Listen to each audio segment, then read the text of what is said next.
Hello, everybody, and welcome back to Professor Layton in Pandora's box. Today we are starting the game proper. Layton and Luke board the Molentary Express, hoping to learn what happened to the doctor. The extravagance of the train, known as a cruise ship on rails, astounds them. Surrounded by the luxury of the Molentary Express, the pair begin their investigation. Chapter 1. The Legendary Molentary Express. Gosh, just look at this place, Professor. It's so posh I feel I should be wearing a monocle. Haha, quite so, Luke. Every fixture and fitting is the very height of decadence. I'd wager the rest of the train is just as grand. How about a little exploration? These lamps would put me at ease in the evening.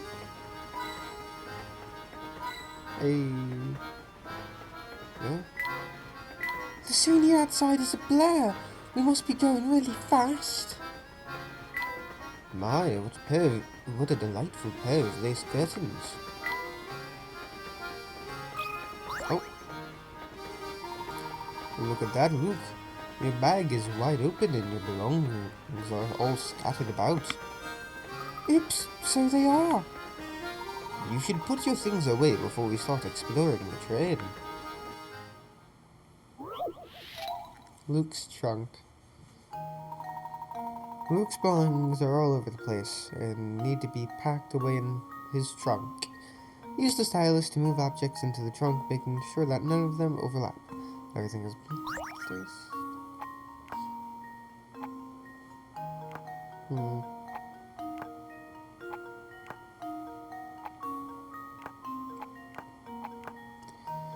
Definitely gonna have to move some things.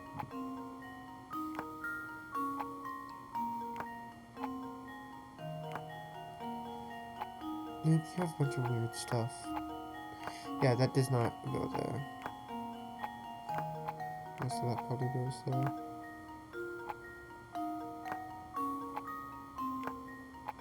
Oh god, can I not turn them?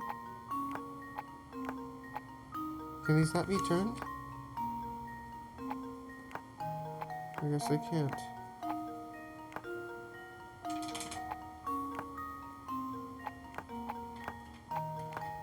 Oh no. How is it there then?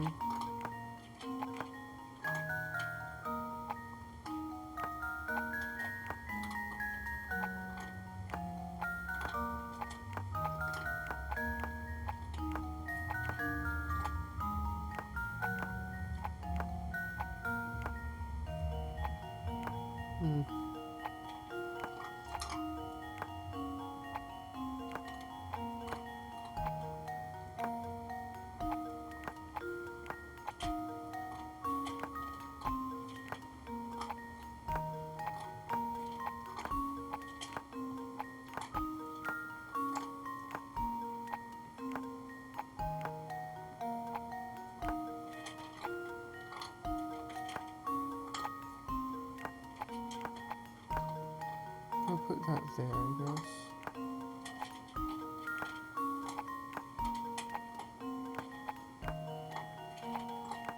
Fuck.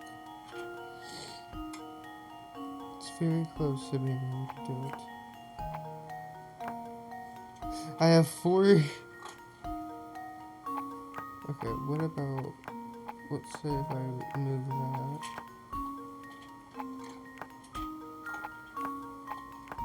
No.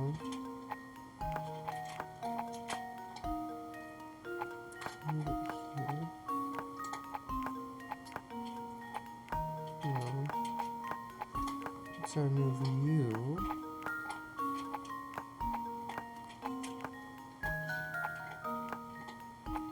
So close.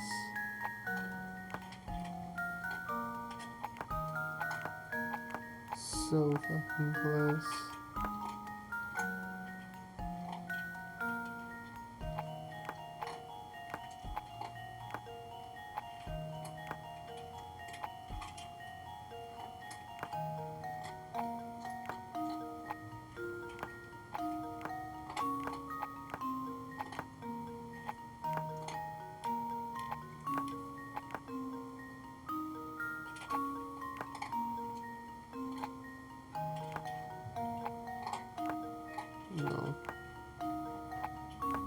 Oh, this is a tough one.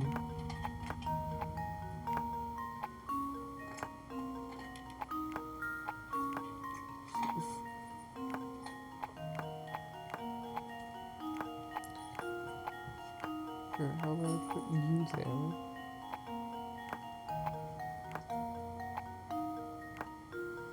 Maybe you have nowhere to go. No.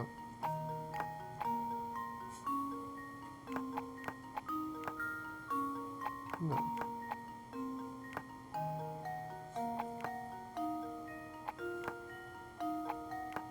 Poppycock.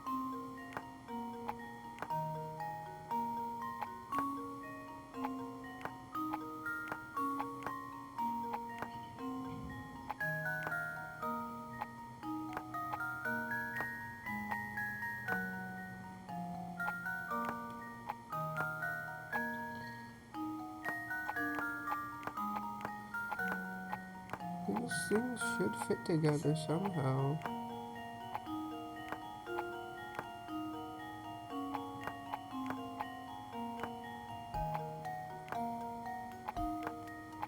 Wait. And that doesn't work.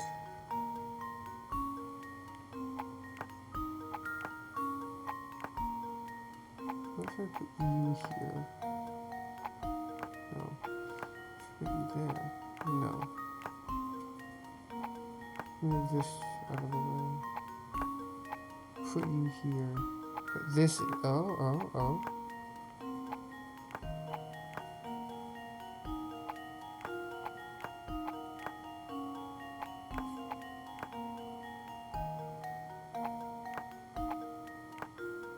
Well, there's not enough space for this.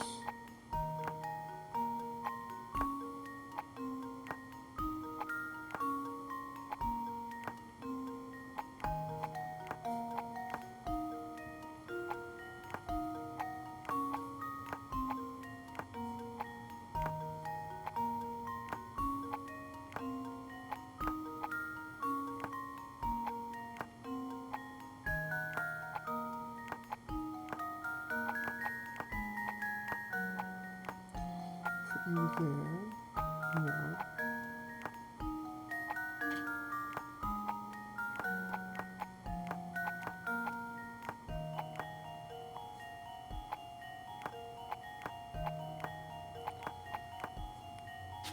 So what if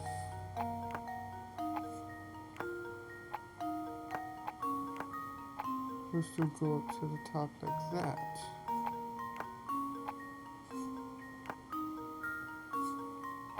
No.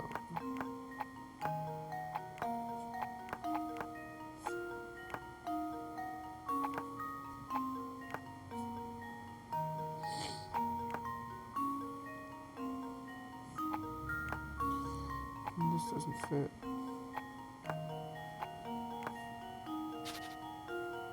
Okay, comes for him.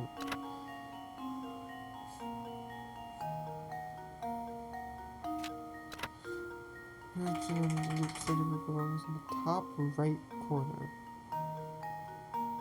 Top right. Okay.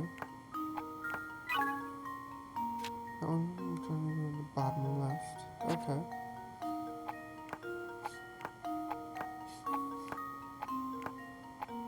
Puzzles in this game are really hard. I just wanna say. Oh. Did I figure it out?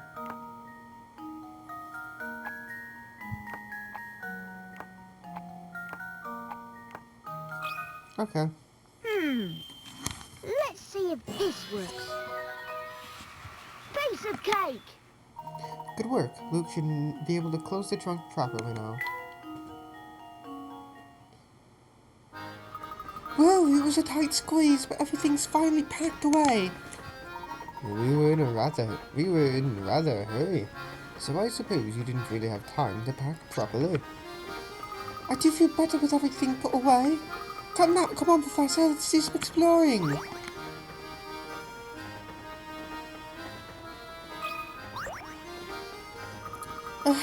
Professor, the sugar's covered with ants.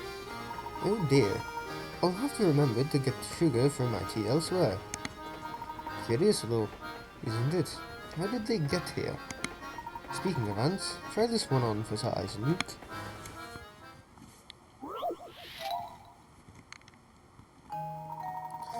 It's this kind of puzzle. The longest path possible.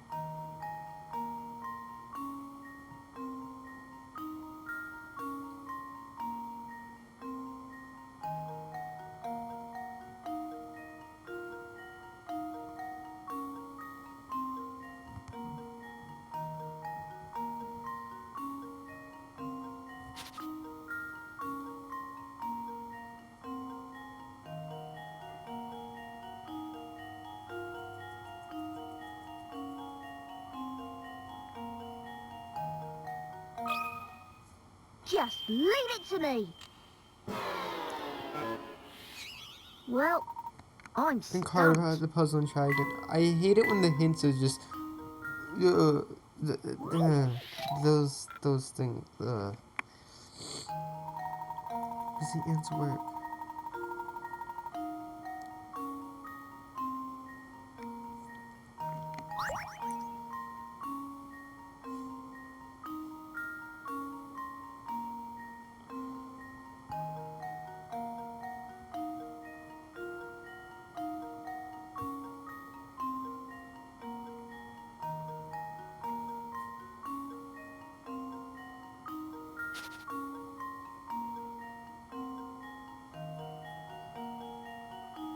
How's that not on?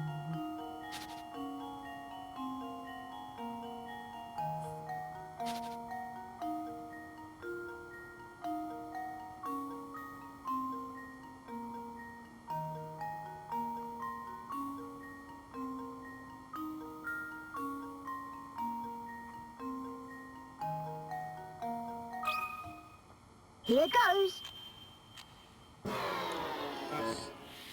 Okay. Looks like I botched that one.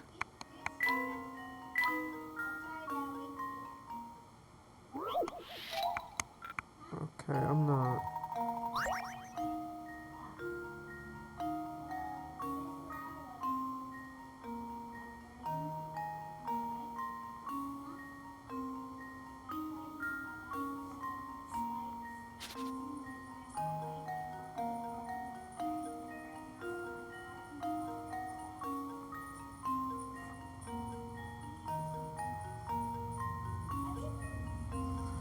Okay, yeah, no, I'm not. I can't. I'm too stupid. The professor's trunk is so heavy. I wonder what's in there. There should be another hint point somewhere. There.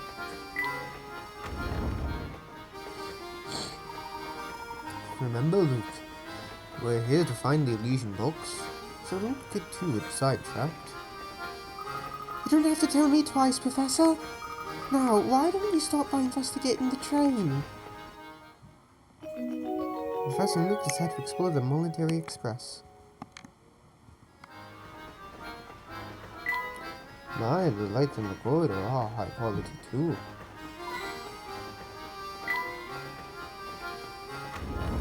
No, take me back, take me back. Yes, I suppose these accommodations will do. I do hope my darling boy will be pleased. That reminds me, I believe it's dinner time for my sweet baby. I'm off to visit the dining hall. Okay. Gosh, that woman was just a type I'd expect to see on the Molentary Express. Talk about rich and flashy. Quite. This train is full of many well-heeled patrons, just like the woman we just met. We must watch our deeds and words here. A formal setting demands formal manners, don't you think? Absolutely, Professor.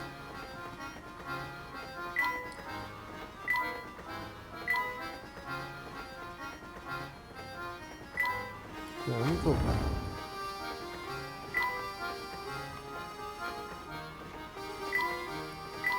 From top to bottom, no expense has been spared.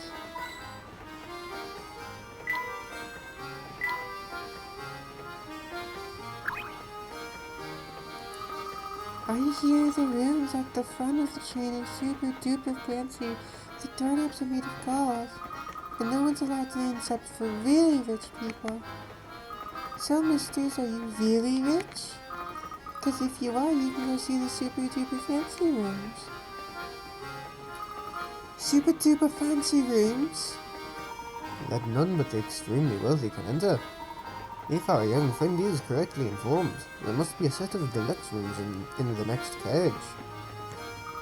Wow, I'd love to see what those will look like. But they're simply smashing. I can go backwards. I wonder what kind of luxuries there are in that carriage. Hold it right there, man. Sammy Thunder says entrance into this carriage is for the VIPs only, capiche? Now, I know you like to sneak a peek, but the whole carriage has been booked, so that's a no-go. Yeah, I'm an American. I live in Britain. Fuck you. The people who reserve rooms in this carriage must be super rich mega tycoons. Indeed. I wonder what it must be like to have that much space to yourself on a train of this caliber. Well, for now, I suppose you'll just have to keep wondering, eh, Professor? Yes, quite. That was fucking rude. You're a mean human being, Luke.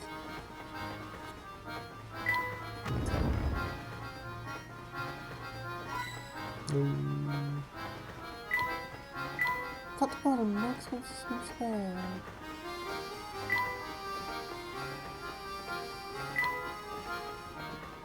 Honestly, I have no idea where I'll get coins, because these places are super singing.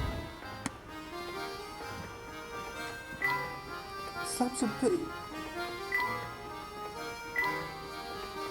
This relaxing picture really suits the room's ambience. Just look at the craftsmanship on this picture, Luke. I'd almost said it was handmade. Who knew that something as ordinary as a picture could be so fancy? What could be more relaxing than sitting in your suite with a cold beverage and watching the sunset? Not everything that's served in pitchers is good to drink, however. Look at this puzzle, for example. I'm ready for it, Professor! A sour defeat. Two men, known here as 1 and 2, are playing a strange game. First, both men put their empty pitchers on the table. Next, the judge brings a pitcher filled with vinegar and places it on either spot A or B. The judge then starts shifting the vinegar from one pitcher to any adjacent pitcher over and over. After moving the liquid 55 times, the owner of the vinegar-filled pitcher must down it in one. Ugh. If you were the judge and secretly wanted to drink the vinegar... Okay.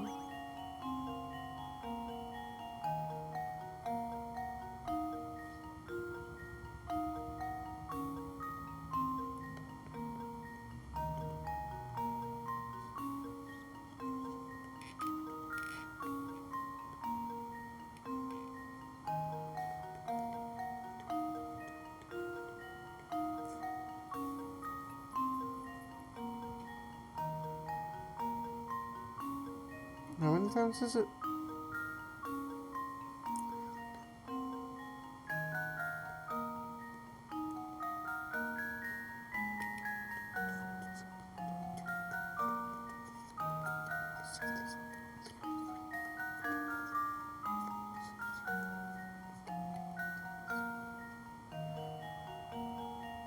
Doesn't matter.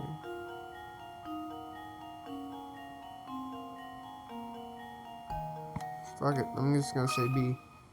Just leave it to me. Layton's apprentice strikes Because again. I know I made a mistake in my reasoning.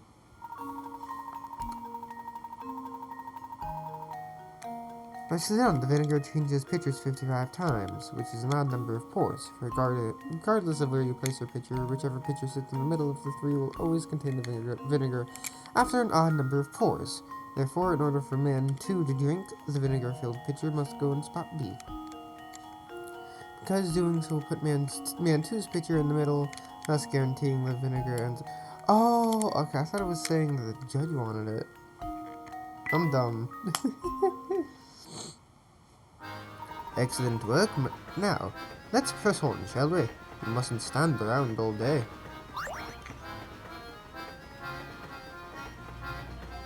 What?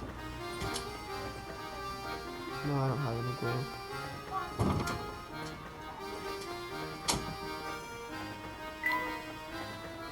Goddamn. No hint coins? No hint coins? Everyone's this one's cheap as fuck.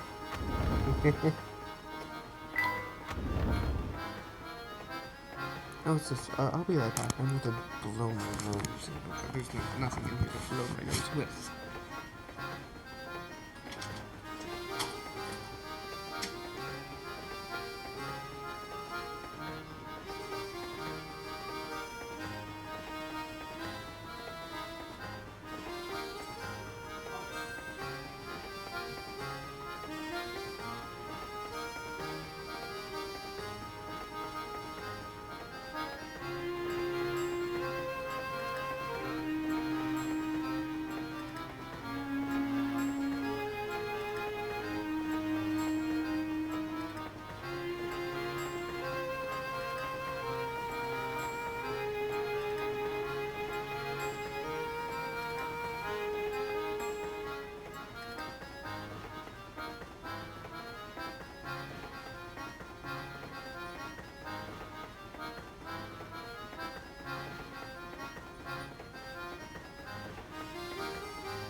I am back.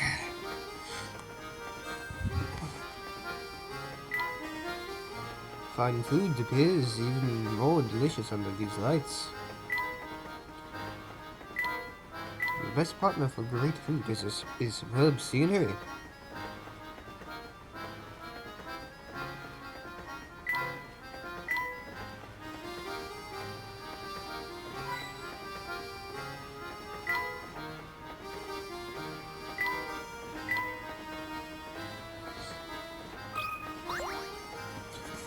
I'm dreadfully sorry, sir. I'm afraid all the seats in our fine establishment are taken right now. What a pity. Indeed it is, sir. But while you're waiting for a table, may I interest you in a puzzle?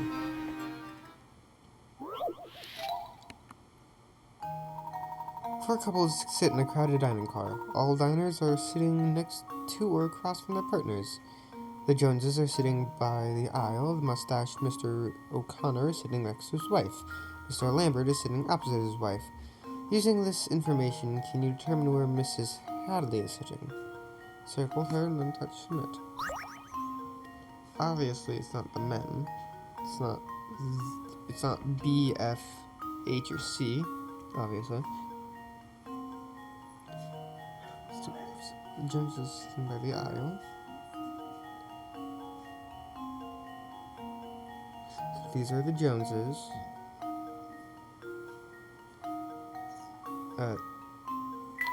These are the Joneses. J. Mustached O'Connors. Lambert is sitting opposite. So this must... Okay. This must be her. Consider this puzzle solved. Let's go. A true gentleman leaves no puzzle unsolved. That's right. Mustachioed Mr. O'Connor is sitting next to his wife. So all the people on the left must be sitting next to their spouses. Mr. Lambert is sitting opposite his wife, so he must be sitting at the right-hand table. The Joneses are sitting by the aisle, so they must be C and G. That leaves E and F as the Hadleys. That's exactly right, sirs. They say that nothing whets the appetite like a hearty puzzle. Oh, and it appears a table has just become available. I will need just a moment to tidy it up, and then I will be happy to escort you to your seats. Great, I'm starving! Oh, good. Our table is finally ready. Will we just be taking our seats then? Madam, please wait just a moment. In truth, these passengers have been waiting long. Nonsense! You'll not hear another word of this. You take these people before us? We are insulted. I do apologize, madam. It's simply that these gentlemen arrived before you. We will not be kept waiting. Do you understand? Not a single second. Now, out of our way. Madam. Wow. Talk about pushy. I do apologize, sirs. There's a lovely observation deck in the last carriage of the train. Please feel free to relax there for a few moments while I prepare a new table for you. Maintaining one's composure while dealing with difficult customers is truly admirable. Come, Luke. Let's give him some breathing room. We'll take a look at the deck and return it to the dining car later. I respect this man. I respect this butler. So it's nice having characters that aren't robots. My most sincere apologies, sirs, but I'm afraid the dining car is completely full at the moment. If you would kindly wait just a short while, I will inform you as soon as the table becomes available. Goodness me, no need to look so put out. Don't you know that ladies always go first? Especially ladies of a certain class like me. I'm not sure if class is the word she meant to use there. Damn, Luke. Wow, just look at all the stuff there is to eat. Yes, it seems that the Molentary Express is a first-class operation, right down to the kitchen. Oh my, passengers in the kitchen. I'm sorry, but you just can't have that. Those dirty clothes of yours probably violate all sorts of health regulations, you know. Why, we know that there's nothing all dirty about our clothes. Say what you want, what you like, short stuff. But that doesn't change the fact that I'm running the kitchen here. Did you stop to think about what could happen if Jackie jet outside germs right in here because of you? I see your point. Terribly sorry for the intrusion, and any worry we may have caused you, good sir. Oh, alright, I'm sorry too, sir. Wait, what's that?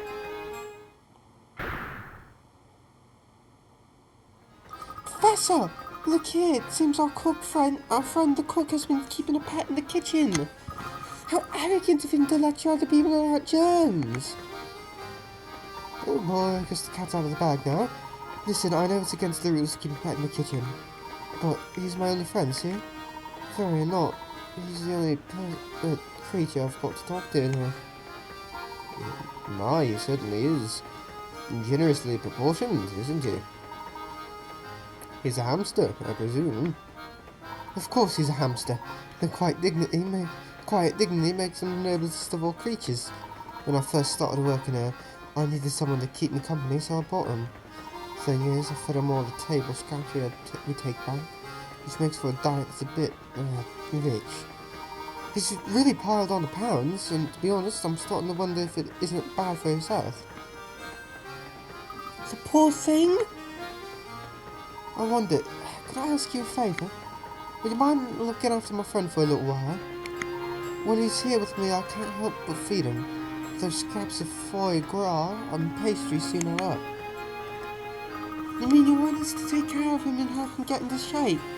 Sounds like a great idea to me. What do you think, Professor? Can we please keep him for a little while? Well, I've always said that helping rodents in need is among the duties of every true gentleman. We'd be happy to take custody of this hamster until he sheds some of that excess baggage. Oh, thank you so much. It's a real weight off my shoulders, and off his waist, hopefully. Hey, hamster minigame, let's go. Yeah, I know. Oh, and one more thing. Since I won't be seeing the little fella for a while, could you give him this apple? He loves him so. Oh, I'm gonna miss my furry friend. Please look after him. Don't worry, he's in good hands. This is very lazy. But I think it's fitting. Okay, little chap. From now on, anywhere I go, you'll go too. Squeak. Squeak, squeak. It appears that your way with animals has earned you a new friend, Luke.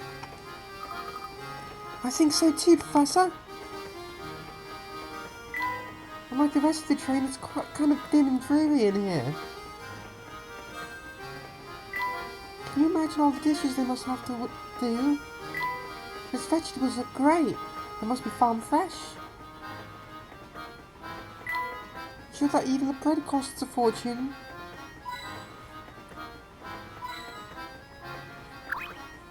Okay, I guess we're talking about... Oh, go... Okay, what's this then?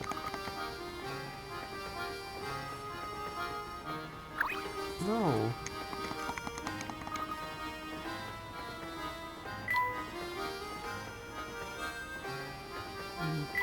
I'm not gonna get the last one.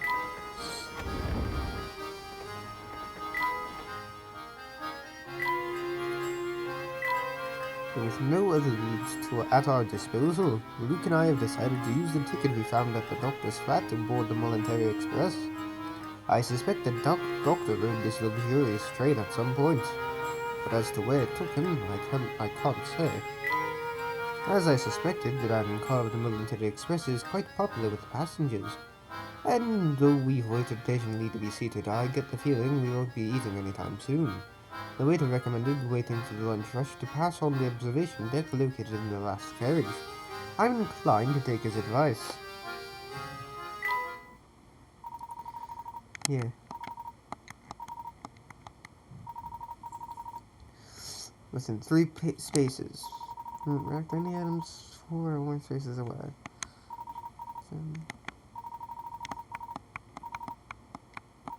Okay, yeah. I get it. 1, 2,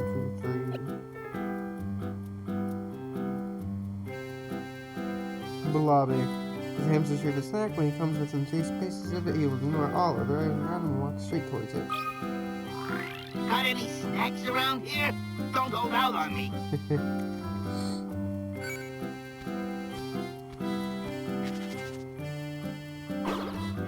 we can only do 3 here.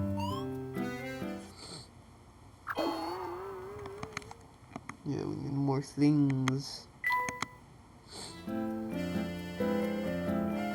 Alright.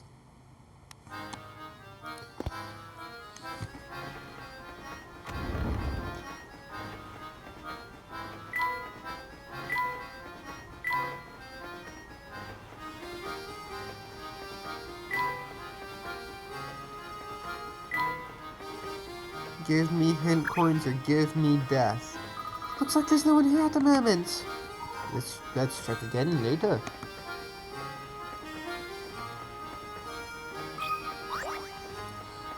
Welcome aboard, sirs. May I interest you in some refreshing beverage or scrumptious snack? Thank you, but I don't think we need any snacks right now. Of course you don't. I'm not putting on my best smile for nothing. Most passengers eat in the dining car. It's so ritzy I can't say I blame them. With competition like that, it's hard to sell so much as a cup of tea. I'm so bored. I've got a while until my mash finishes, so help me pass a little time with this puzzle, would you? Piles of pancakes! Here's the tasty puzzle for you. Can you move the pile of pancakes from the blue plate on the left to the red plate on the right? Wait though, it's not as easy as it sounds. You can only move one pancake at a time. You cannot place a pancake on top of another one that is smaller than itself.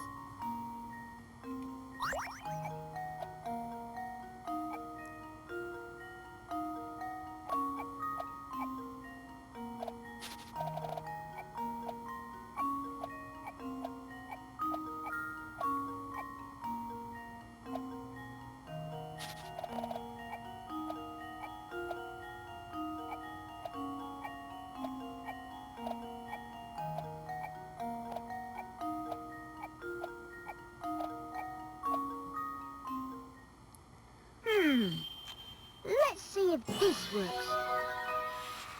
Piece of cake! delicious. This puzzle is actually a variant of the famous Tower of Hanoi, a puzzle invented by the French mathematician all the way back in 1883.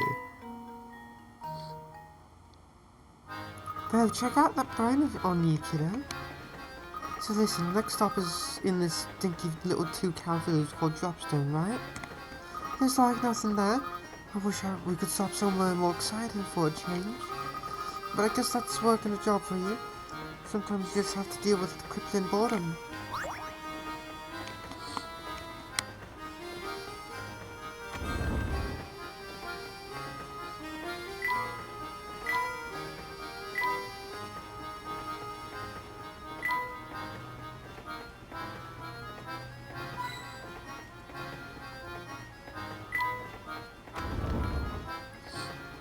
No, the Granny Railton's shack. I wonder if this is one of the brooms that can fly. Is this a bucket or a cauldron?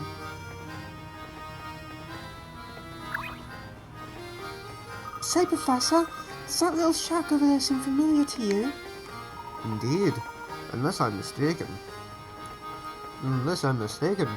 This must be the residence of you-know-who. I have a feeling she'll be a big help to us again. Yes, see, but the issue is that you-know-who's a robot. It should be.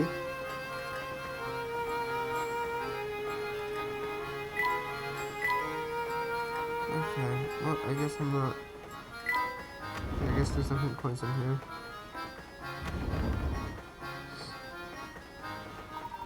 My, what a lovely deck. Wow, this is the best! This breeze feels great! Indeed, and the scenery is simply breathtaking. Look, you can see a lake over there. The sky is so blue! And just look at those trees fly by! Now that's what I call a view! All this talk of pristine scenery reminds me of a puzzle, I once heard.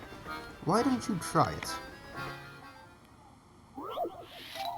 Trees in the forest.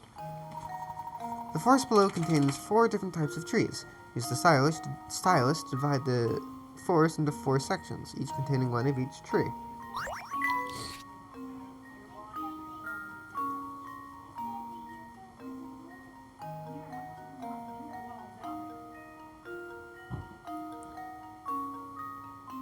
Huh.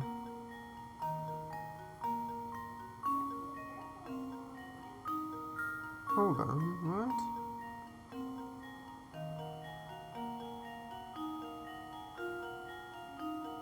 That can't be right.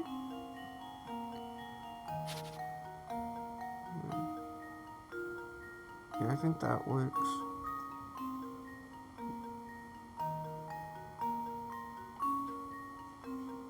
Yep.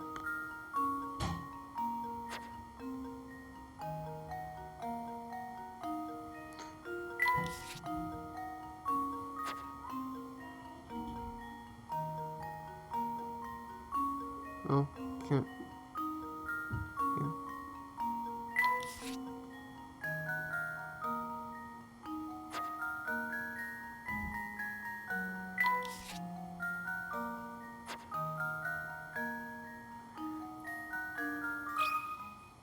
Here goes.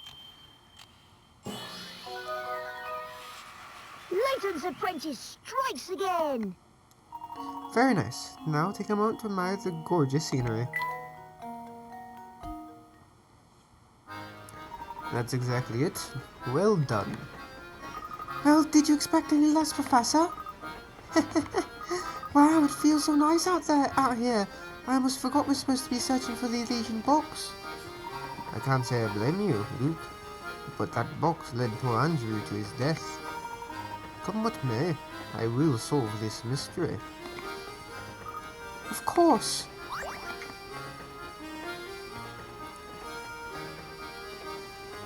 I think we finally have a good grasp of this train's layout. It's high time we began our investigation proper.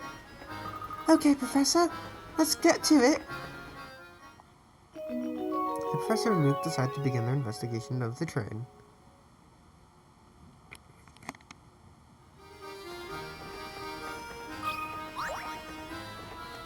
look at that. Someone's left some rubbish on the deck here. Some people have got no manners. Luke, a true gentleman, cleans up after himself, and others shouldn't need a rise. What do you say we take care of this mess?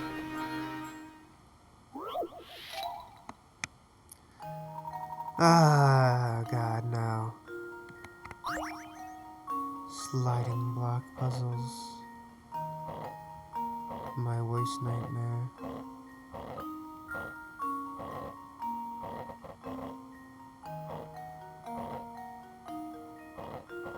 Wait, what? Uh-huh.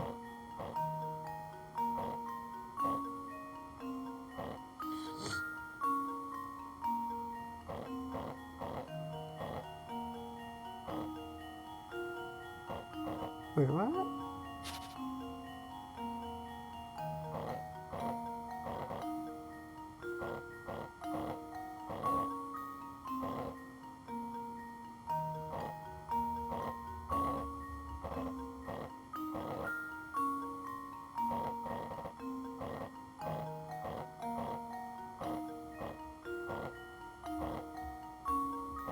I have no idea how to do this.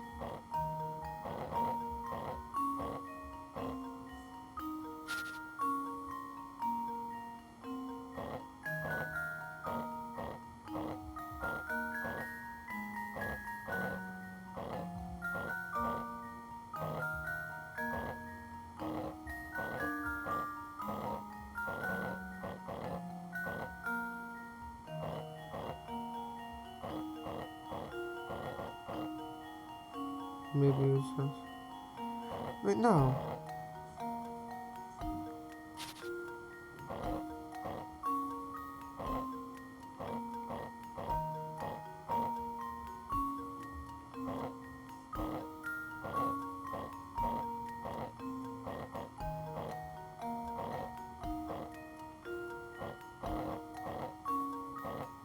There we go.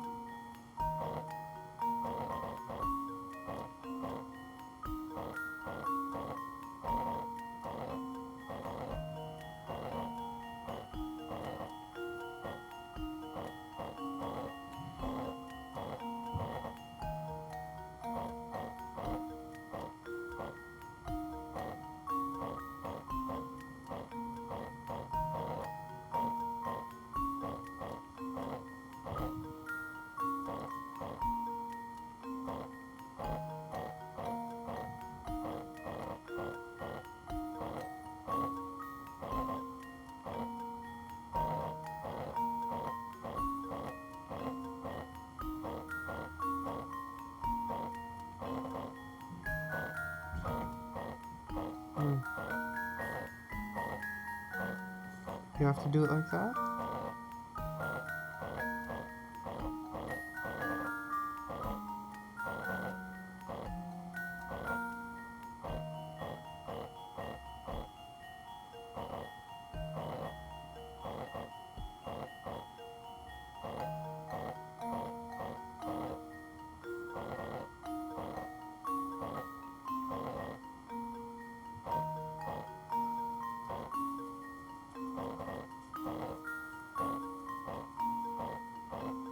Huh.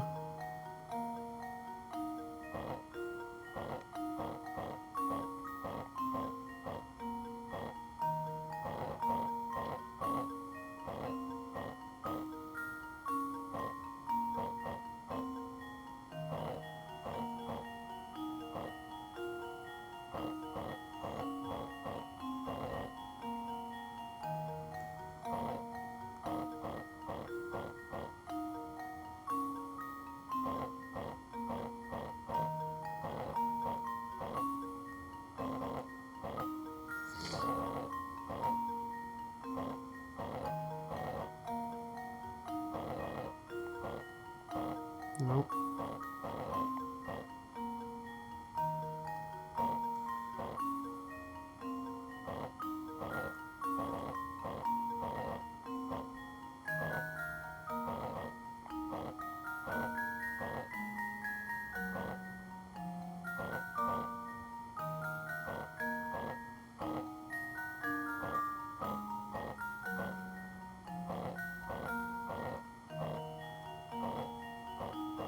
There we go. Consider this puzzle solved. Ha! Wonderful. Let's go. Ah, that's much better. Now don't forget, litter belongs in the bin, not on the street. Hey, stop. There! Now there's no litter cluttering up that amazing view. Wonderful, isn't it? Keeping a place tidy really brightens it up.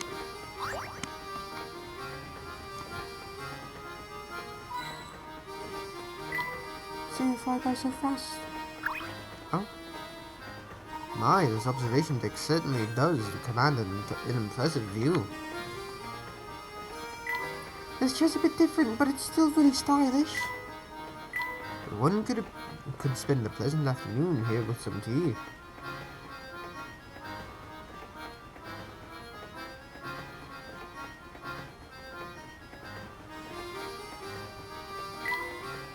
There's no danger of falling with handrails like these. So fast, so fast. Okay. You. Ah, there's nothing like travel by rail to put a spring in your step. I couldn't agree more. And there's no better way to do it than on a train as fine as yours, Mr. Beluga. So you know my name, do you? But of course, this train and its owner have quite a reputation in London. I've seen your face in the papers more than a few times. Oh, is that so now? I'm sorry, my friend, but I can't say I know you as well as you seem to know me. The name is Herschel Layton. I'm a professor of archaeology by trade, but a train enthusiast on the side. I'm autistic. I've heard tales of this train's grandeur, so I decided it was time to experience it firsthand. Well, isn't that something? It certainly is a pleasure to meet you, Mr. Layton, was it? Oh my, just look at how late it's gone. I really have to run. Do enjoy your time aboard. Locally dokily.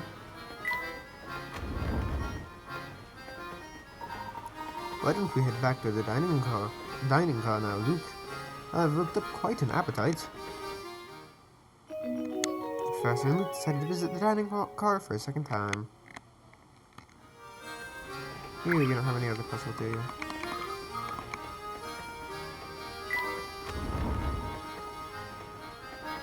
Welcome back, sirs. My deepest apologies for the long wait. Let me show you to your seats. Great, it's finally time to eat. My sentiments exactly. Wow, look at all these choices. It's enough to make my head spin. Oh, look over there. There's some sort of commotion going on. You call this white cuisine. I call it slap. Are you telling me to serve this to our customers? I'll make up some more right away, sir. Get that mess out of my sight this instant. But of course, I'm very sorry to have displeased you. And another thing, look at these vases in that picture. Talk about tacky. Replace them immediately. But sir, that piece is a quintessential work by the world-renowned. I don't care if the Queen of England painted it. Replace it and be quick about it. Of course, sir. I'll start making the arrangements immediately. Isn't that the same man we saw earlier? I don't think I've ever seen anyone so bossy and loud. That was indeed Mr. Beluga. It's a shame that picture wasn't to his taste. I think it's marvelous. Speaking of pictures, Luke, I have a most intriguing puzzle for you.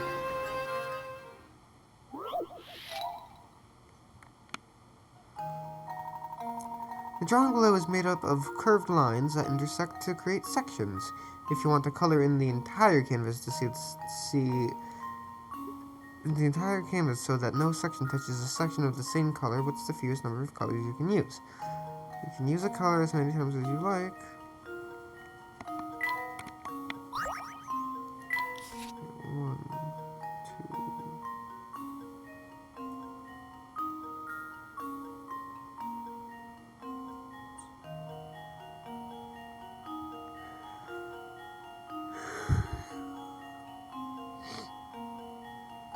3.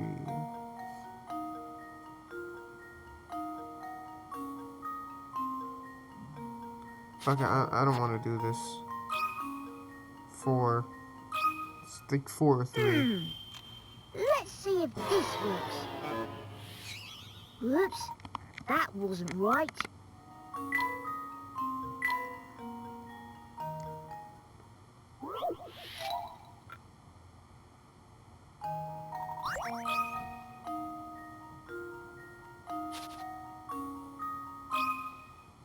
Just leave it to me.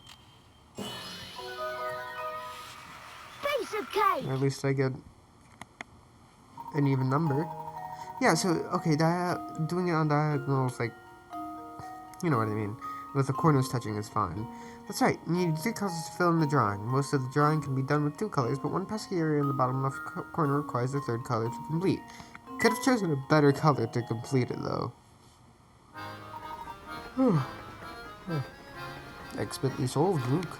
After a puzzle like that and a filling meal, I feel the rest is in order. Let's retire to our room. Hello there, sorry to interrupt your game, but there's something important you should know. As you progress through the story, some puzzles will disappear from their original locations. These puzzles are then moved to Granny Littleton's shack, where they can be solved at any time. Here is the first set of puzzles to be sent to the shack. If no puzzles appear on screen, it means there are no unsolved puzzles to send right now. A strip of paper. Professor and Luke decided to return to their room. Carriage 3. Okay, I want to see what that was. Ah, goddamn it, Professor. Oh, you have another puzzle for me. Thank you for your patronage, sirs. I hope our cuisine was to your liking. Oh, yes. The menu was excellent, in both its variety and execution. You honor us, sir. Professional waiters such as myself live for praise such as yours. Now then, shall I provide you with a bill? No, I do apologize, sirs, but I seem to have forgotten your order. Could you enlighten me? Luke's big dinner. Luke, are you sure you can really eat all that? You put in quite an order there. No problem, Professor. I'll clean my plate and still have room for more. It's no wonder the Professor is concerned, as Luke's order cost twice as his own did. Below you can see all the items the two ordered, along with their prices. Touch the prices of the items that Luke ordered.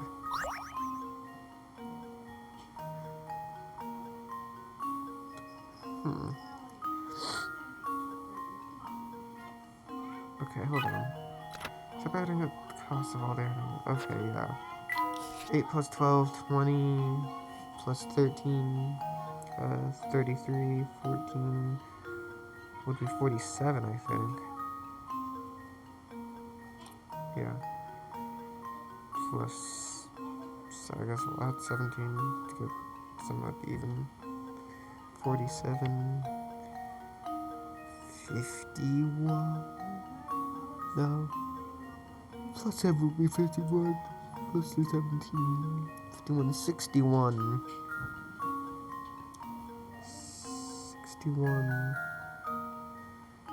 61, 61, 61, 61. 86 plus 16, 96, 102. 102. Luke's meal costs twice as the Professor's. Yes, I know what that means. The cost of the entire meal. Oh, okay.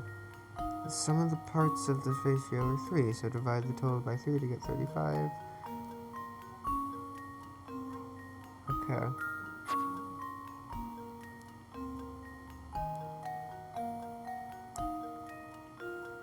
Huh. It costs 70. I guess I'll find what costs 35. I'm convinced Layton got the tea. 8 plus 14. What's 8 plus 14? 22. 12. 16. So if Layton got this, that would be 35, I think. 13 plus 14, 27 plus 8. 1, 2, 3, 4, 5, 6, 7, 8. Yep.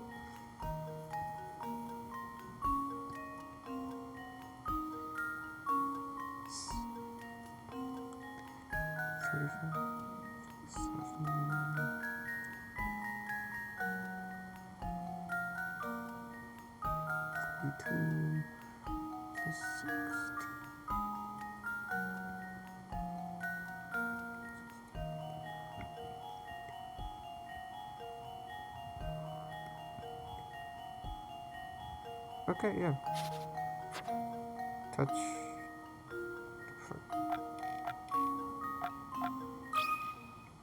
And now to test my theory. A true gentleman leaves no puzzle unsolved. Good work. If you calculate the total bill, you'll see that the meal costs 105 pounds. Knowing the total, Luke must have ordered 70 pounds worth of food, and the professor ordered 35 pounds worth. Once you've got those numbers, the rest is easy. Are you sure you didn't order too much? Nope, this stew's great, and the steak is delicious too. I love Luke. Goodness, you worked out that bill with considerable ease. I must thank you for your assistance. Now, as we have some time until our next destination, I invite you to sit back and enjoy the journey.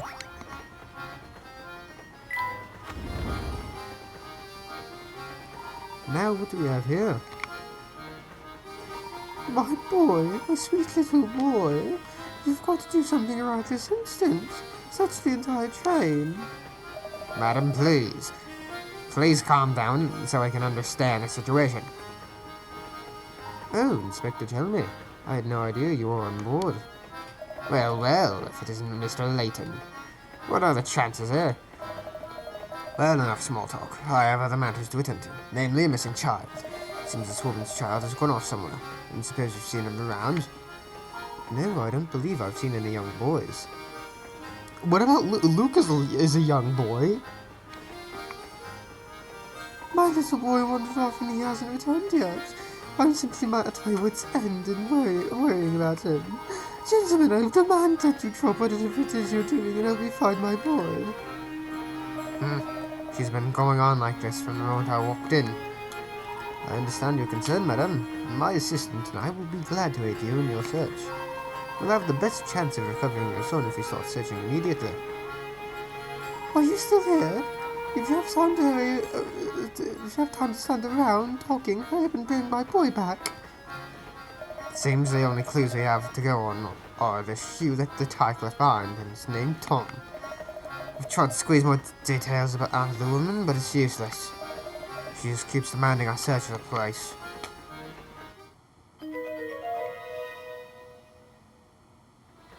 This is one of Tom's shoes. It's positively tiny, isn't it? Yes, I find it quite curious myself. Luke, very puzzling indeed. I didn't think children with feet that size could even walk. Indeed. Got Tom's shoe. You can find the item. You can find items you pick up in the professor's trunk. Tom's disappearance. While riding on the Molentary Express, Babbitt's little boy, Tom, manages to disappear. If the shoe he left behind is any indication, Tom must be a very young child. Where could a child that small have wandered off to on his own? The professor and Luke decide to help search for Tom, Babette's little boy.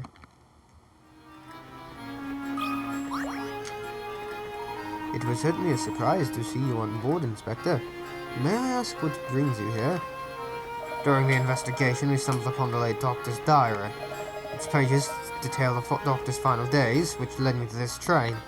But since that investigation is none of your business, that's all I can tell you, Mr. Layton. Besides, finding that lost child is my top priority right now. With only a human name to go on, though, it's going to be an uphill struggle to find him. Luke and I would be glad to offer our assistance in the matter. Yeah, well, I'm sure you would. I've heard about you, Layton. You've got quite a reputation for poking your nose into other people's businesses. If you want in on my case, why not show me your famous powers of deduction by solving this puzzle? shoe shop thief. A woman in a shoe shop pays for a £30 pair of shoes with a £50 note. The salesman doesn't have enough change, so he goes to the shop next door to break the £50 note. Returns to the shop and gives the woman her change. A while later, the shopkeeper from next door storms into the shoe shop. It turns out that the note she gave her was a fake.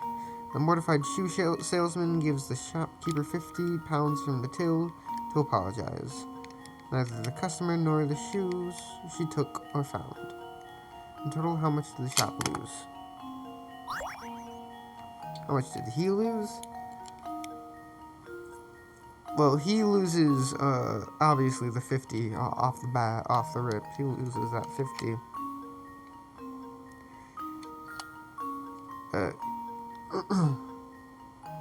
She gives him 30, basically.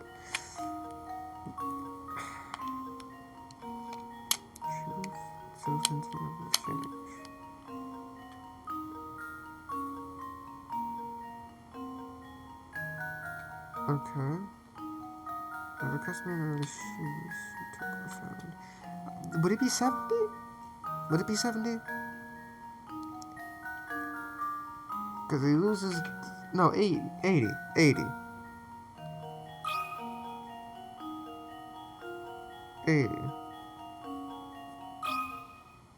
This should do the trick.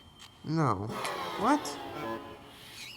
Well, I suppose that's one possibility eliminated. Yes, Layton. Yes, that is one possibility eliminated.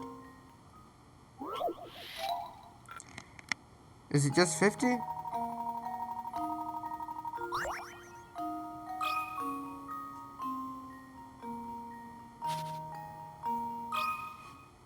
And now to test my theory. Ha! Wonderful.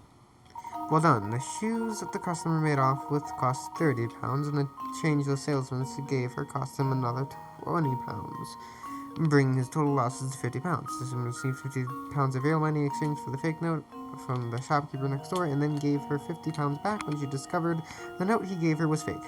These last two transactions cancel each other out. Seems your fame isn't entirely undeserved. Nevertheless, this is my case, so I'll be searching for Tom alone. Conduct your own search if you like, but don't get your hopes up.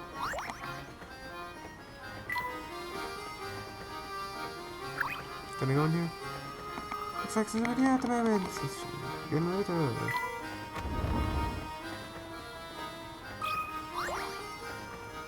Excuse me, madam.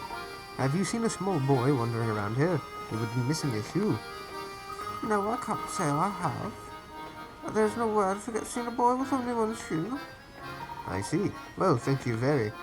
Oh, but while we're on the topic of shoes, maybe you could help me with a little predicament of my own. A shoe maze. Okay, here's the travel from one straight. May only travel horizontally or vertically one space at a time, and you must alternate between left and right shoes every step. Also, you may not pass through any of the walls in the maze. Touch each space. Okay. Left, right, left, right, left, right, left, right, left. Nope. Left, right, left, right. Wait, no. Right, left, right, left, right, left, right. Left, right, left, right, left, right, left, right, left.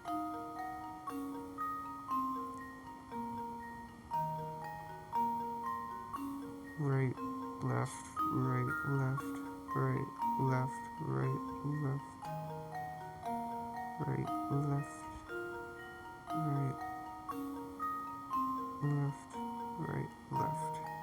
Okay, I think that works.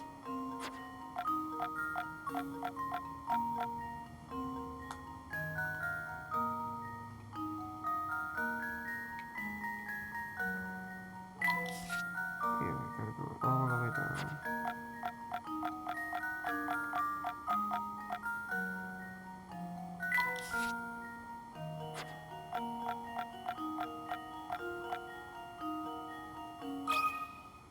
And now to test my theory. What?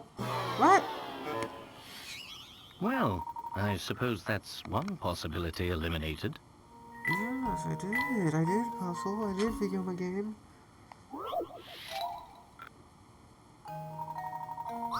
No. Right, left, right, left, right, left, right, left, right, left. Oh.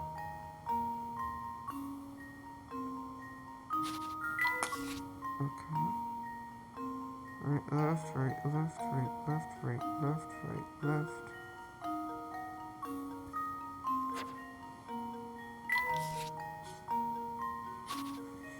Right, left, right, left. Right, left, right, left, right. Left, right, left. Wait, no, what? Right, left, right, left, right, left, right, left. Right, left. Right, left, right, left, right, left, right, left. Okay.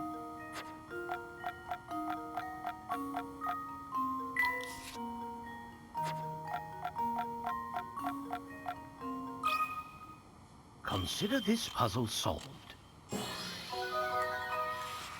And there we have it. Good job, that was some fancy footwork. Really. Well, you're down. You've got quite the burny bounce underneath that hat.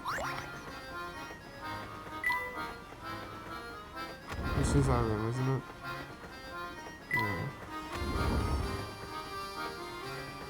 We can't go back here, can we? Oh man, I am dog food. What's the matter, mister? What? Oh, hey. Okay, so I snuck into my uncle's room and borrowed his camera, right? Thing is, then I dropped it. I've been here trying to find all the pieces for like an hour, but I've only found one. That's quite the predicament. Yeah, and if word gets about this wrecked camera, I'm gonna catch major flack from the boss man. Whoa, brain flash incoming. Dig this, I'm going to give you this busted hunk of junk. You do with it what you want. Just get rid of the thing, will you? Okay, catch you on the flip side. What? Hey, come back here! Camera mini game. Squarish part.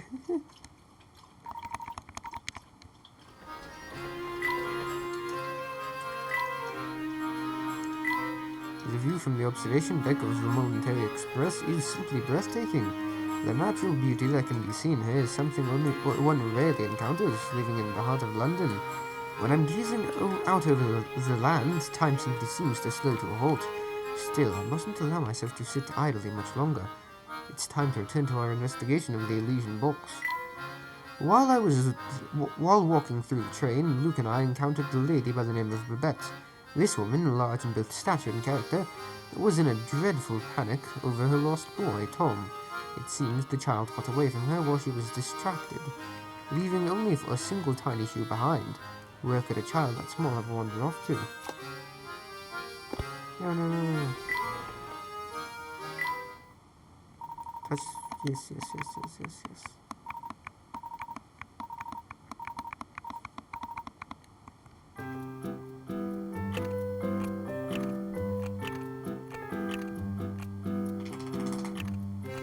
I'm just gonna put this right there for now.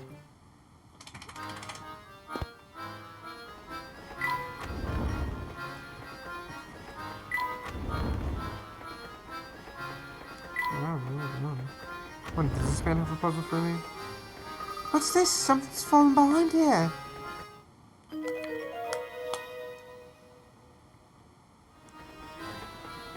It appears to be a cap of some sort, but I don't think I can reach it from here. Maybe the cap belongs to Tom. We certainly shouldn't rule out that possibility. Oh hey, since we're on the subject of caps, have you ever heard of this one, Professor? Red caps. A teacher had everyone in her class close to their eyes. While none of the students were looking, she slipped caps onto their heads and said, "Okay, everyone, open your eyes and look at your friends' caps. Whoever sees 4 or more people wearing red caps gets a red balloon, and whoever doesn't gets a blue balloon." In a class of 10 children, only some get a red balloon. But how many?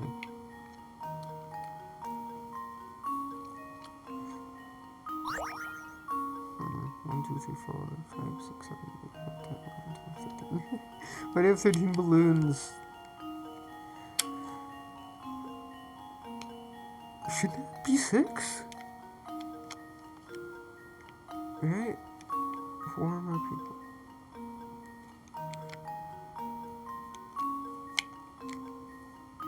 Right, because... yeah. I'm gonna assume 6. This should do the trick. Yeah. I'm so smart. Ha! Wonderful.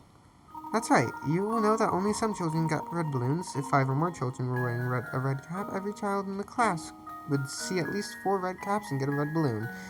So it must mean that it must be fewer than 5. But if 3 or fewer children were wearing red caps, no one would see 4 red caps. Therefore, 4 children must have had red caps, meaning that the other 6 children received red balloons. Drat, I was sure I could stop you with that one. Better luck next time, Luke. For now, we'd better return to searching for that lost little boy. Oh, right. Yep, better get back to that. Now that you mention it, how did you suppose Tom managed to worm his way into such tight space? Good question. Hey, Tom's home. He does have a bother for me. Phew, that was bad even for Mr. Beluga. You mean he always blows up at you like that? Well, you know, me or someone else on the staff, the boss can be a very hard man to please. That's awful! You and the others shouldn't have to put up with him bullying you like that. Well, the boss does have a point, after all. Made this railway what it is today. He always says that a first-class train deserves a first-class atmosphere. I mean, even the plates we use in the dining car are custom-made. The craftsmanship is amazing. Take a look at the fine detail on the bottom.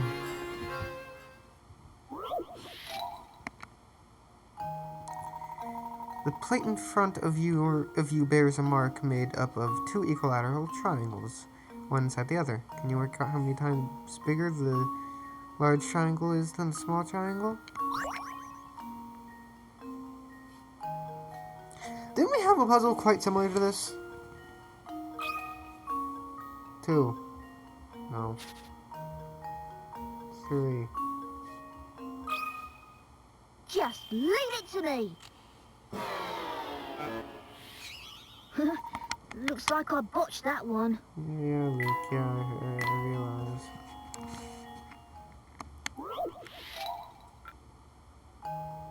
MRE.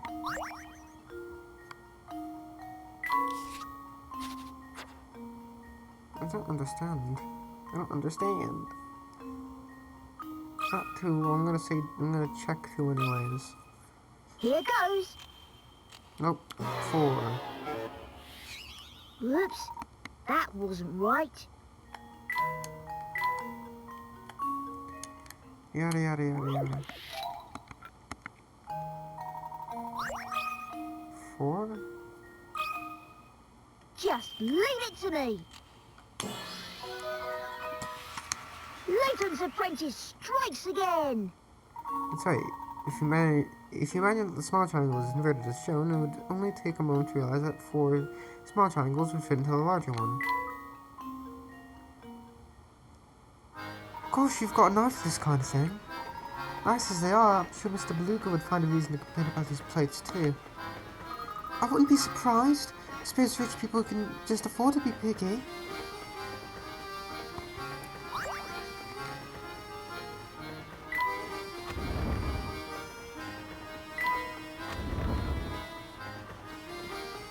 This is Middleton, right? Oh, this is her. But that doesn't seem like the time to travel light.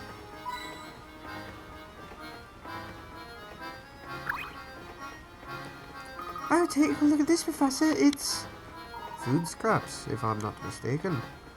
Do you suppose Tom wandered into the kitchen to grab something to eat? Well, it is possible. Though if that's the case, the child certainly is lacking in the manners department.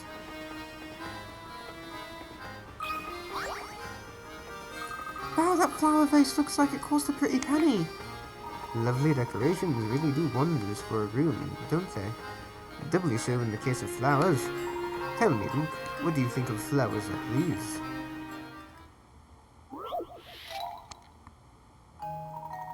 Oh god.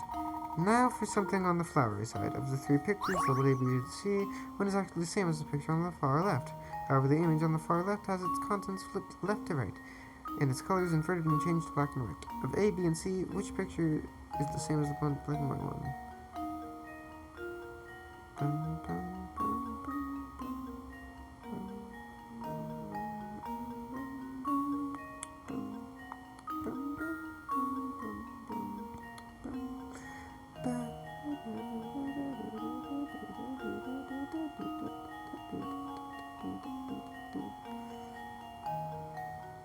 It's not B. B is the one it can't, is the only one it can't be. It could be A and it could be C. I don't know. Just leave it to me. Layton's apprentice strikes again. That's right, picture A is the same as the one on the far left. As shown above, pictures B and C have some slight variations. Nice job, but not all puzzles are such a breeze. Anyway, let's keep moving for now. Is this really a dress or a tense? Wow, Luke, wow. No expense has been spared with the tableware either.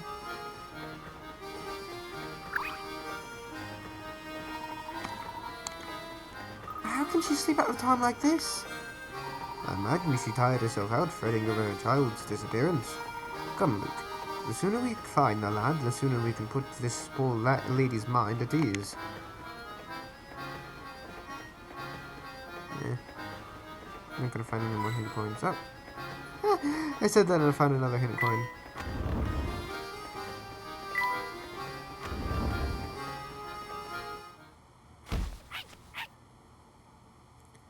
Oh. Is everything alright, miss? I'm fine, thank you. Excuse me? Say, did she seem familiar to your old professor? Yes. Now that you mention it, something about her did seem rather familiar, as you say. No new puzzle. Good day, sirs. May I interest you in a refreshing beverage or scrumptious snack? Sorry, miss, but we are currently searching for a small child. Have you seen a young boy wandering around by himself in this carriage? A little boy, eh? Nope, sorry, mister, but that doesn't ring any bells. What happened? Did you get lost on the train? Yes. Unfortunately, we haven't been able to track down the missing tot. You know, I probably shouldn't start vicious rumours, but oh well, I've got nothing better to do. Did you know that there's a weird old woman staying in this carriage? What if she kidnapped the little one and has him stowed away in a room? I know it's probably not true, but what if? She's just so bizarre that I can't help wondering. But I could get in trouble for speaking ill of passengers, so forget I said anything, okay? A strange old woman, eh? I wonder who she could be talking about. Your guess is as good as mine, Luke, but it certainly does make one wonder. Hello there, sonny boys. Ever get all knock-kneed and goosebumply from terrifyingly hard puzzles? Well, have no fear. The beautiful and clairvoyant Granny Littleton stands before you, ready to help. Just as I thought. Who else could this tiny house belong to? Hey, wait a second. What are you doing here anyway? So you've heard of me, eh, Shorty? Good to know. I'm still hid with the young'uns.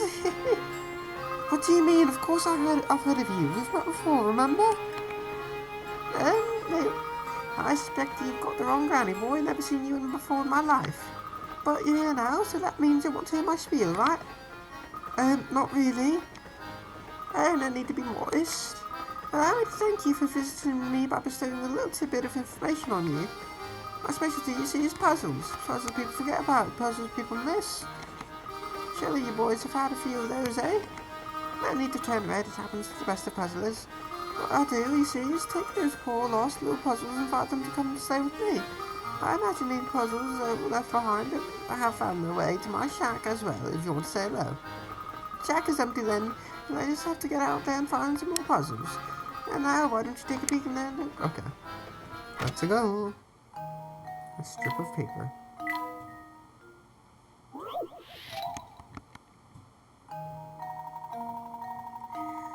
After trying to fold a piece of paper in half, you notice that one side of the folded strip is 1 centimeter longer than the other side.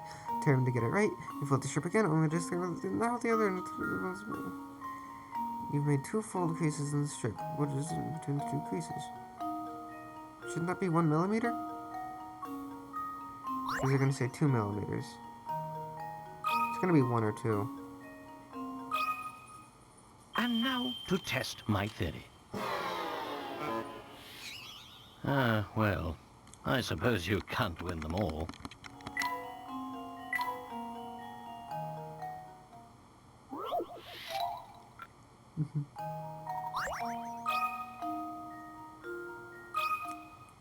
And now to test my theory. Nope. Well, I suppose you can't win them all. Are we doing this, Professor? Are we doing this? This should do the trick. Oh, my. This one is quite formidable. Okay, I don't really care about this.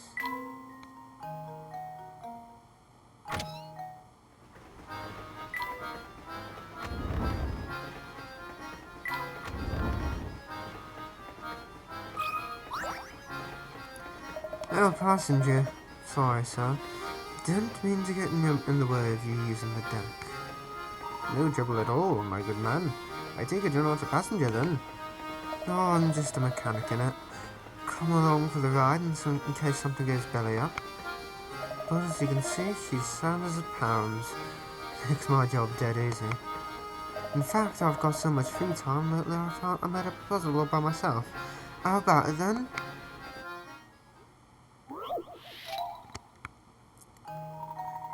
After years of bad business, the zoo has finally run out of money to buy food for its animals. Belly is rumbling from days with no food. The animals make a plan to escape the zoo. After pressing open the rusty bars on their cages, all the animals attempt to find their way through the maze, like paths of the zoo to the exit. Touch the picture of each animal you think made it safely out of the zoo, and then submit the answer. Just remember, animals just show their true colors in the wild.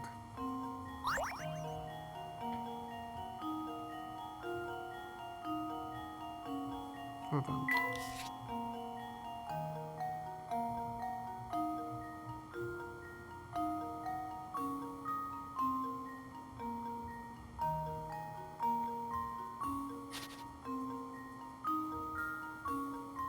Man, this giraffe just can't move.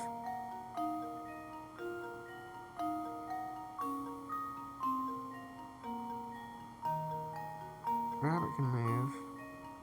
So can the lion. Tiger can't. Alligator and panda can't. So it's either going to be the rabbit and the lion? It's just going to be the lion. It's just going to be the lion, isn't Consider it? this puzzle solved. Ha! Wonderful. Sharp thinking. The only animal that will safely escape the freedom is the lion. While both the rabbit and the lion will make it as far as the path to the exit, the second lion spots the rabbit. He's guaranteed to eat it. Nature, fed in tooth and claw. Blimey, you didn't half polish that one off quickly. It's back to the drawing board for me.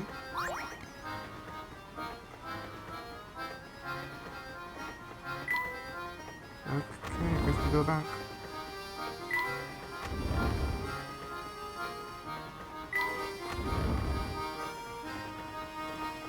Here we go. Excuse me, sir. Have you seen a little boy with a missing shoe crawling around? No, I don't believe so. But come to think of it, a couple who were just here were talking about a child. Interesting. Do you have any idea as to where we might find this couple now, my good man? I believe they are staying in the fourth camp, sir. May I suggest paying them a visit? A wonderful suggestion. Thank you for your assistance. Come along now, Luke. Let's drop all in on the couple in the fourth carriage. President Luke decided to search for the couple who may have seen Tom. Card 5. Page 6, no.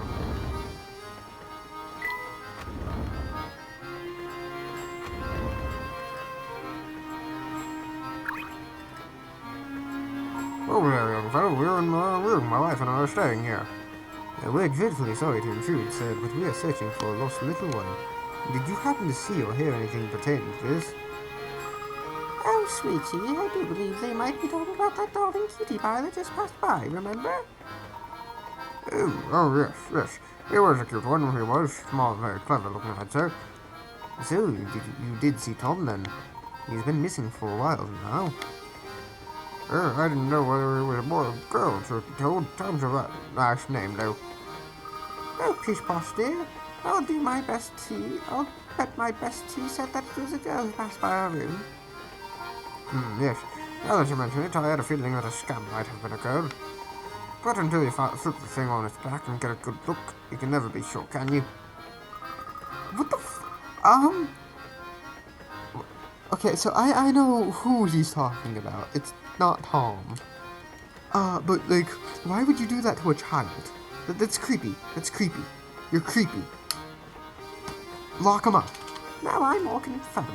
I don't have the faintest idea who we're talking about anymore. What?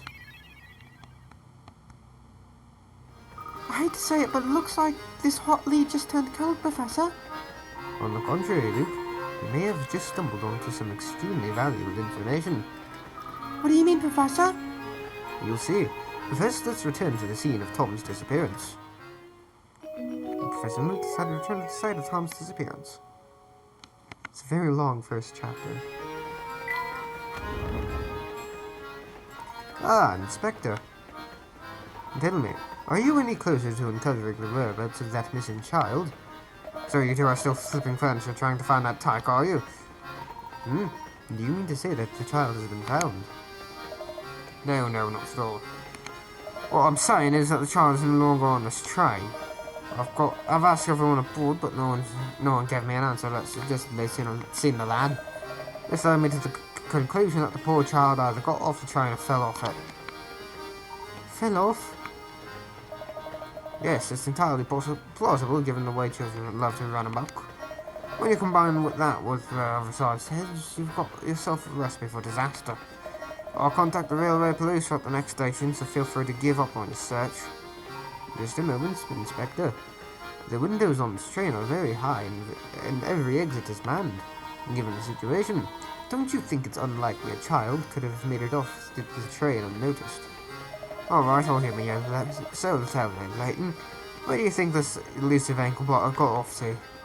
That I can't say, but something tells me that we have been barking up the wrong tree. Oh, there's just no reasoning with you. Fine, keep playing detective. Nothing will come of it, I'll tell you.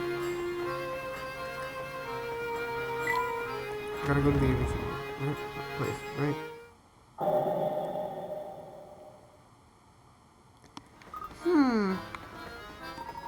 What's on your mind, my boy? You look distracted. It's hard to put my finger on why, but I feel like someone has been watching us for a while. You too? I've been feeling that same sensation myself. Do you think that someone might be tailing us? It's certainly possible. Keep an eye out for anything unusual. Huh? This looks like one of Tom's shoes, doesn't it, Professor? It certainly does. This is strange, though. It's for the same foot as the shoe the inspector gave us earlier. So it is. Aha! So then, Tom must be... Oh, Luke, I do believe we've both made a faulty assumption. What exactly do you mean? Recall for a moment the events as they have unfolded thus far. Let's see. First, that tiny shoe was found on the floor. That's right. A shoe small enough for a baby. And then there was the cap we found in the kitchen. But it was lodged in such a tiny corner. I don't know how Tom could have squeezed in there. Correct. In order to get back there, Tom would have had to be no more than half your size. I don't think I've seen any boys smaller than myself on the train, now that you mention it. That was my assumption that was my impression as well, which is why I began to consider a different line of thought.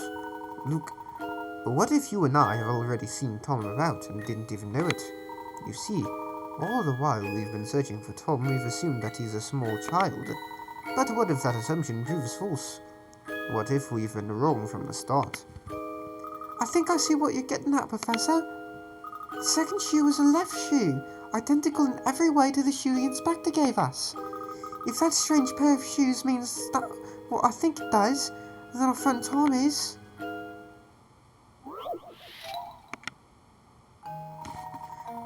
Fuck this! I have to do this?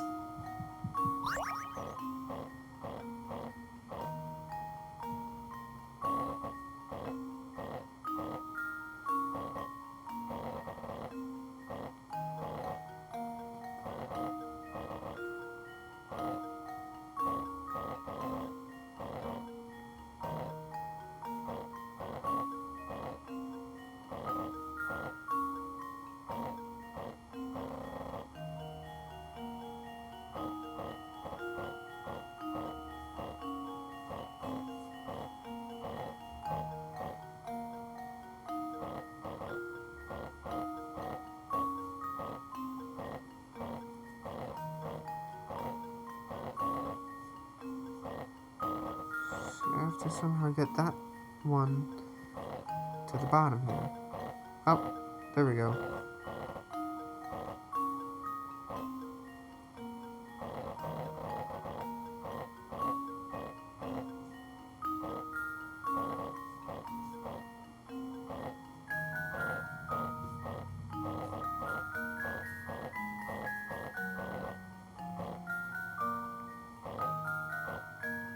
God damn it.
There we go.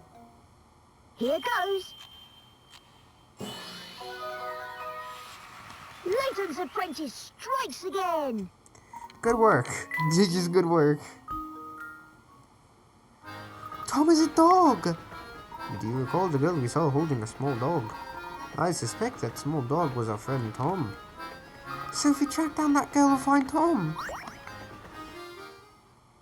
First, I decided to search for the young woman seen holding a little dog.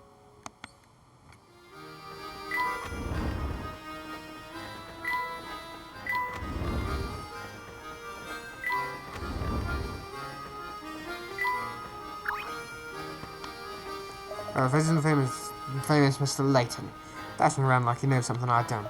I was just about to head over to Babbitt's and inform her that a child is no longer aboard the train. Inspector, we are mere moments away from discovering Tom's location. Could I ask you to give us just a little longer to ponder on the situation? Still don't want to face the truth, say, Layton? Fine, since you're so intent on it and seeing as Babette is napping right now, I'll wait a little longer. The moment she wakes up, though, I'm taking my findings, though. Got it. If you want to prove yourself right, bring the boy back before that. Understood. I plan to do just that, Inspector. Better find the girl with the dog as quickly as we can, Professor. Who the fuck are you? Look at that, she's managed to solve at least 12 puzzles. I applaud you. Heartily. Can't say how I could dislike a couple of ardent puzzle solvers like yourselves. Let's be pals, eh?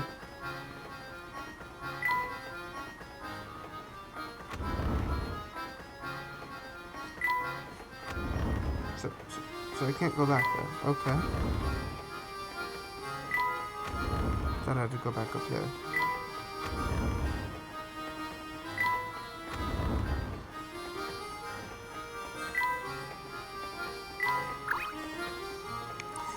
Okay. Oh, wait, what? Train journey. What? Number of people on train at the first station of the train pulls until 1/6 of the people on board get off. At the next station, 1/5 of the remaining passengers get off. Then it continues so that the next station, 1/4 get off, and then 1/3, and then 1/2. Then at the final station, all remaining passengers get off the train. Assuming no one got off the train during the journey, was the lowest number of people who could have been on the train when it set out. The final station, all remaining passengers.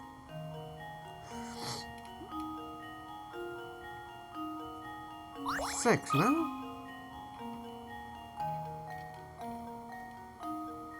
7. Because we need it. Here goes. No, okay. Well, I'm stumped.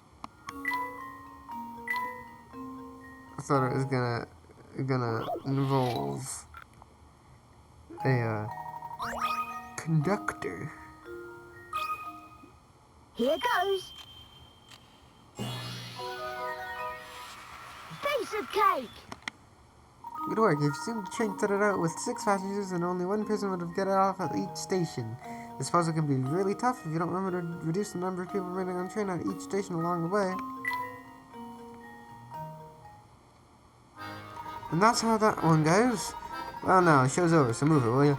If folks in there find other passengers hanging around outside the door, I'm gonna get an earful.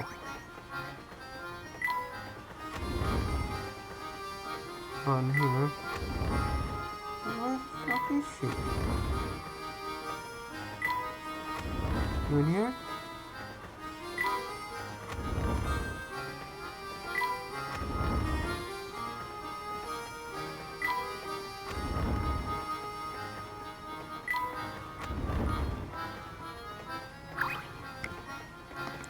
Greetings, sir. Are you still looking for the last little one? Indeed, we are still searching. Tell me, sir, have you by any chance seen a young lady with a small dog pass by? Ah, now that does ring a bell. Yes, I believe she was headed towards the back of the train. Is that so? Thank you, sir. You've been most helpful. There. Okay, I don't know why we had to ask him, but okay.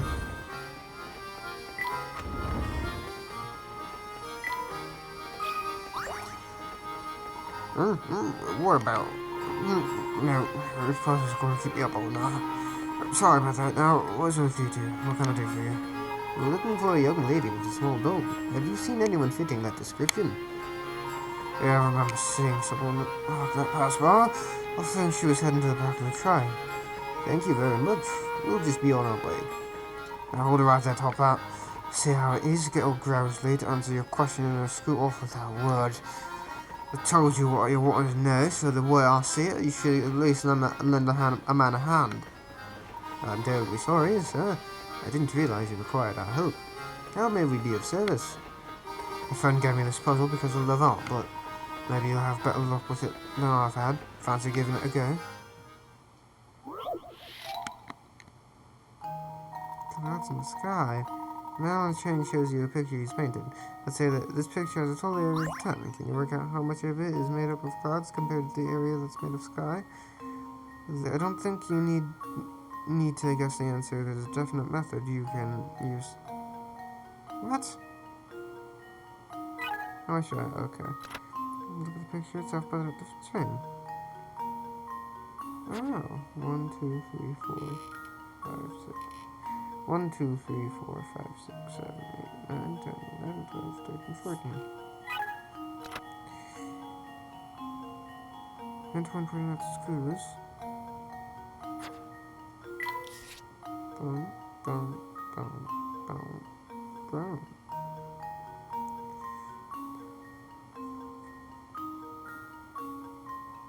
Okay, I don't understand. Pair each square without the others. Have you noticed that some squares are identical in design, but with the color swapped? Any such pair of squares, you can two squares that are filled with just one color. Okay.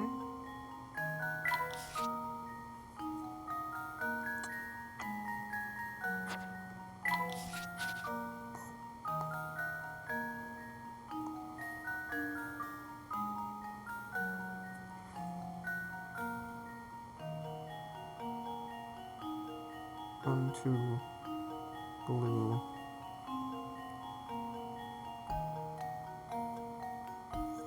Three.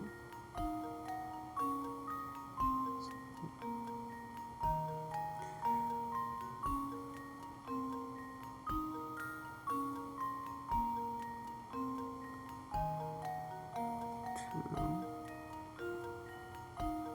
One, two, three.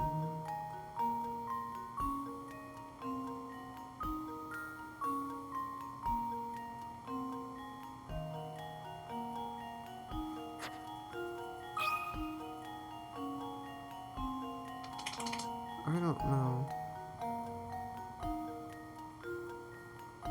Is it just 50-50? Consider this puzzle solved. No. 6, 4. Well, I suppose you can't win them all.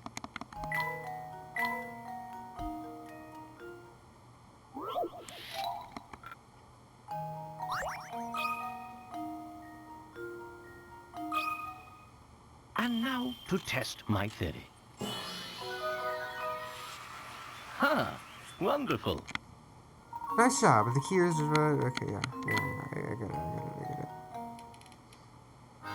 Ah, so that's how you do it. You've got quite a head on your shoulders, don't you? Now, as for that girl you were asking about, she's probably on that observation deck behind me. Hey, glass part. Okay. For then, let me do this video game. I'll read.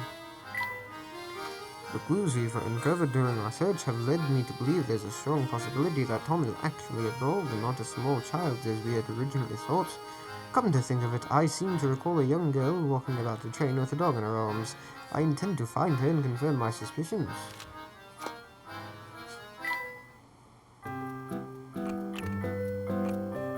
This is...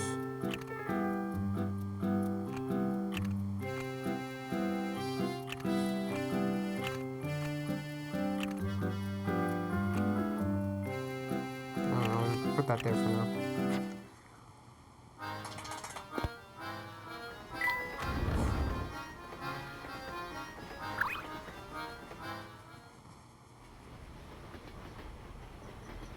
Excuse me.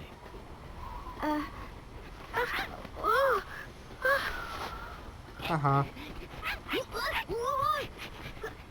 Hey, it's you! Yes, I had the sneaking suspicion that it was you who was tailing us. Flora! What are you doing here? I'm sorry. It's just... Well, you see, I just didn't want to be all alone again. Professor? What lies ahead could be dangerous. Huh?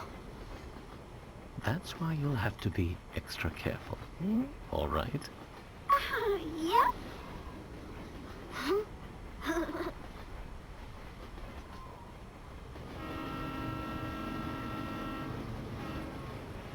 Hi, Flora. Of course, the dog we saw earlier. Quick, grab him. To think we were chasing after a dog all along. Oh, right you are, Luke. Now, Let's get him back to his owner. Oh, do you mind if I tag along with you? Of course not. Come along now. Flora is now traveling with you. Check who's traveling with you on the top screen. Professor Luke and Flora decide to return Tom to his owner, Babette. We have Tom with us too. That's cute. That's cute. She's not in here. That's Grand Layton, right?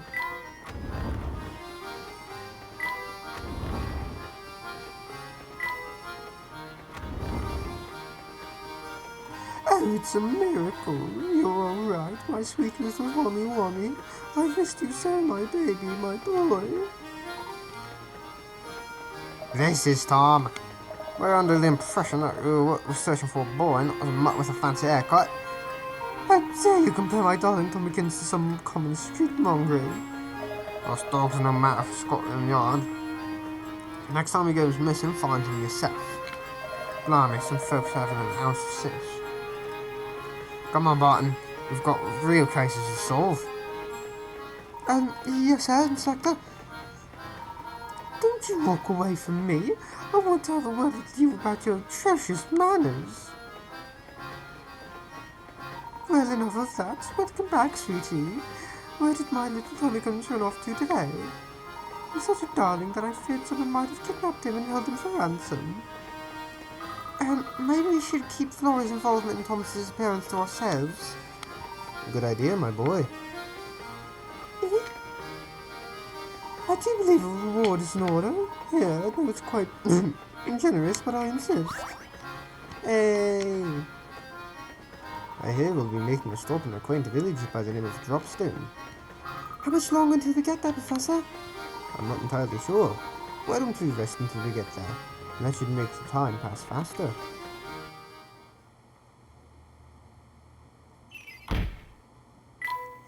Tom's disappearance. It turns out that Tom isn't a child, as was originally thought, but rather Babette's pet dog.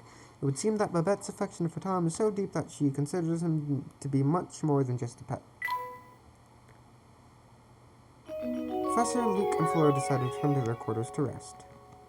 Do you have to move there, or is it going to move us automatically? Nope. We discovered that the young girl carrying little Tom around is none other than Flora. Although I've consented to Flora accompanying Luke and myself on our investigation, I still worry that this may expose her to some unknown danger. But there's no time to dwell on that. Babette needs to know that her boy is alive and well. Pet house. The hamster is attracted to this adorable little house when it's within 3 spaces of him, but it is always in favor of that. Of an apple if there is one. Okay. He needs 8, but...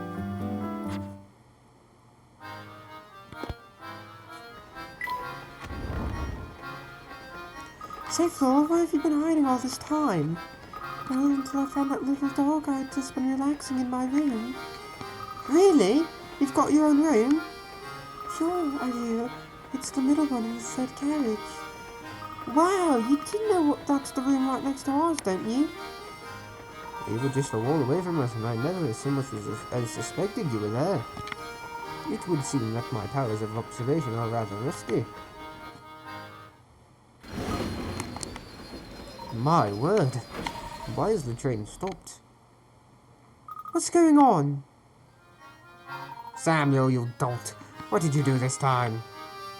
Hey, boss man, just chill out. There's a broken train, just sitting on the track. Until we can move that thing out of our way, we're not going anywhere, man. Then get your rear in gear and move it. I won't have your laziness tarnishing the Molentary brand. But trains are heavy, man. How am I supposed to move it? I will not hear excuses, especially not from a layabout conductor like you who barely earns his keep. Don't care, you do, just get it done. Okay, I'll give it a shot. Just turn it down a notch, Uncle. Uncle? I might be your uncle, but I'm also president of this railway, and I demand you address me as such. Okay, alright, sure, whatever you say, Your Majesty. I'm too nice for that indolent scruffy nephew of mine. All that does is complain. It's easy to forget how amazing this train is.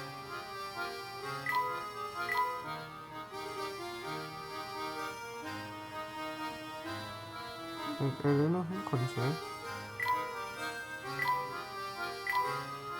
Okay, I guess there's no hint coins there. What seems to be the problem here? Oh, sorry, Mr. Passenger. See, there's this gigantic freight train parked on the tracks and it's blocking our way. Well, the tracks is gonna take some time, so sit back with something fizzy and wait. I see. Can I lend you a hand? For real? Oh yeah, that'd be way helpful. You think you can find a way to move the train blocking the tracks so we can, like, get moving? Step aside now. I'm not going anywhere until the train moves off the tracks. Oh, well, fuck, okay. Train swap. Okay.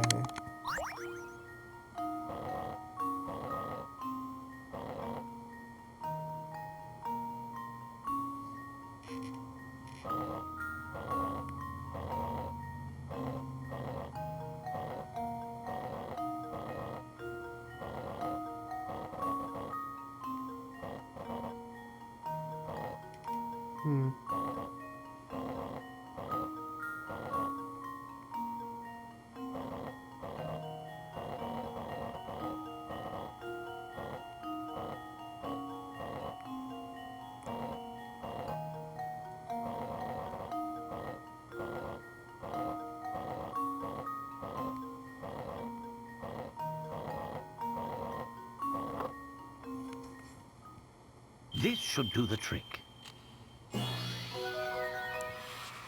And there we have it. That's right, hurry back as behind schedule as it is. Hopefully we should now be able to continue on our journey. Looks like we're good to go. Give me just a second, we'll be up and running again.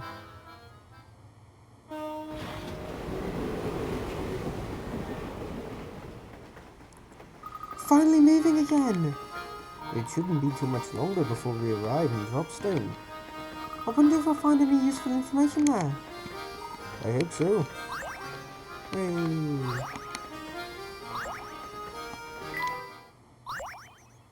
Okay, well, guess this is where I'm gonna end the video. This is a long chapter. I'll press save before I end. Yeah.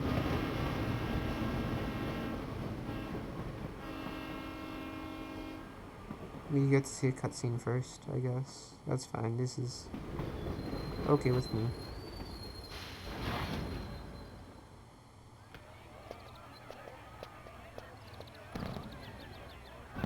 Welcome to Dropstone.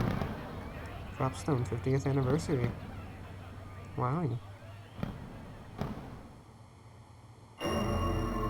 Ah. Okay, I guess we'll probably watch that cutscene again next time. Anyways, yeah, I'll see you all next time. Where we start this second chapter, the country village of Dropstone. Bye-bye!